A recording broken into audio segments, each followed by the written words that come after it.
Most of you probably don't know that on my other channel, during the lockdowns, I did a whole lot of total gym videos. And the reason why is because despite the lack of mainstream popularity, I actually do really like the total gym. Overall, it's a very, very effective kind of all-in-one home gym, more than you probably realize if you've never used one. There are some exercises, some entire muscle groups that are actually really, really awesome on the total gym. Training shoulders, for example, whether it's front, side, or rear, phenomenal on the total gym. I really like training shoulders on this machine. But there are some muscle groups and some particular exercises that are notoriously difficult on the total gym. If you've never gone down the total gym rabbit hole, you probably don't realize that the number one question people ask is, what's the best way to train chest on the total gym? Because they've tried all the traditional ideas, the common sense stuff, and it just doesn't seem to work very well. When I was doing my total gym videos, anything that involved chest, whether it was just exercise variety or it was a chest focused workout, those were my most popular videos.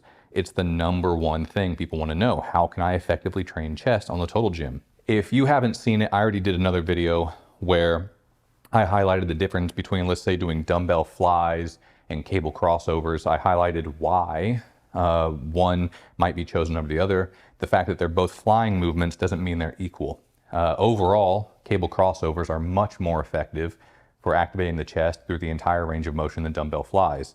I'm not going to go into the detail. There's a video dedicated to that if you're interested in watching it. But trying to do flies or cable crossovers on the total gym is the antithesis to chest training.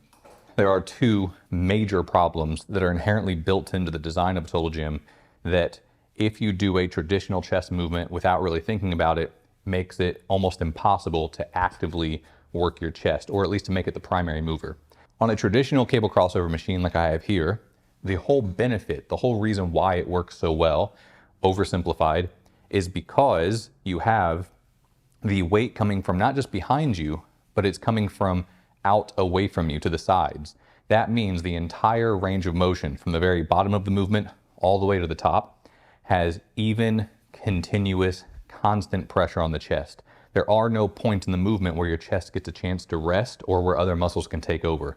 It is really a great way to activate the chest through the entire range of motion in an optimal way. With the total gym, you don't have that. Although you are using cables, they're very narrow. As a matter of fact, depending on how big you are, the source of the weight, the origin of the cables, where you're actually getting the resistance from, might actually be narrower than your shoulder width. Because the total gym keeps the cables so narrow right behind you, it's never actually trying to separate your hands in the same way. If you'll notice, when I'm in the top position of, let's say, flies on a total gym, this represents the same problem that dumbbells have, and that the weight is coming from directly behind me, which is in line with my shoulders. So I'm mainly using my shoulders and my triceps to keep it at lockout. It's not activating my chest to do any of this. Then as I get all the way to the bottom, there's a little bit of chest activation. You can feel it activating a little bit, but it's very, very minimal. Again, it seems to primarily emphasize triceps to keep the arms straight, so it's pushed away from the back of the total gym, and shoulders to keep the arms up and start to cross them over. Because the weight, the origin of the weight is right behind you, it has the dumbbell problem at the top where it's in line with your arms and it's not going to activate your chest. But then unlike dumbbells, it's actually worse than dumbbells, because at least with dumbbells, when your hand is all the way at the bottom, the weight is coming from directly behind your hand, perpendicular to the line of the horizon. Whereas with the total gym, it's still in line with your arm, just set out wider. The next problem is that the cables are down low, close to your hips. That means at the top of the motion, when I'm in the closed position, or even with a bench press, I'm at the locked out position, you'll notice the weight is not coming from directly behind my shoulders.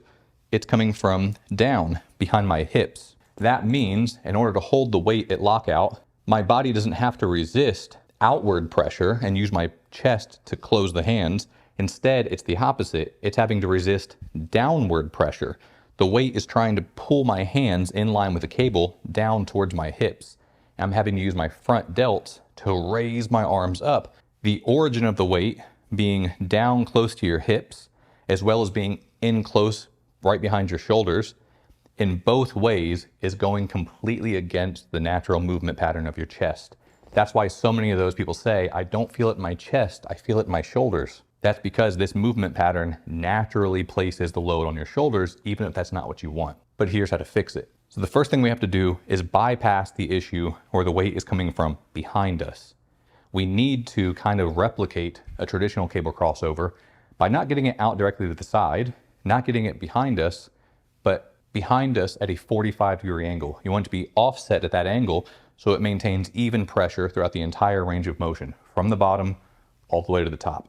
Then we need to offset the issue where the weight is too low in its origin. We need to get the weight up higher. As a matter of fact, the higher the weight is, the better. Just like with cable crossovers, they start way up here above your head for a reason. We can't get that high with a total gym, but we want to get it as high as possible. So here's how we do it. We do one side at a time. We take the cable in one hand and we shift all the way down here to the bottom of the glide board. Now here I'm sitting sideways. The problem is this is a parallel fly. This is giving me the most resistance at the top and almost no resistance at the bottom. Of course, if I turn away from it, this gives me more resistance at the bottom, and then almost immediately there's no resistance at the top, it's all shoulders. So we need to sit at a 45-degree angle facing this way in order to create a 45-degree angle coming from behind us. Put one leg down like this, so it kind of naturally props your hips up, face at a 45-degree angle from the total gym. Grasp this in one hand, maybe grab the bottom of the glide board or grab your knee or something, and just to stabilize your body. And then from there, you do your crossover.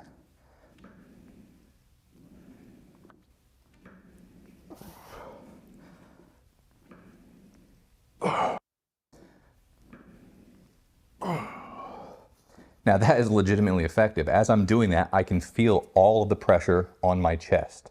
And this actually, because the weight is slightly lower, just ever so slightly lower, it means that you're not just pulling across and down, you're actually pulling across and up just slightly. The angle almost perfectly replicates doing incline cable flies, which are phenomenal. It's one of my favorite movements. Nothing makes my upper chest pump up the same way that incline cable crossovers does. It's really a magical feeling. Hey, this is future me.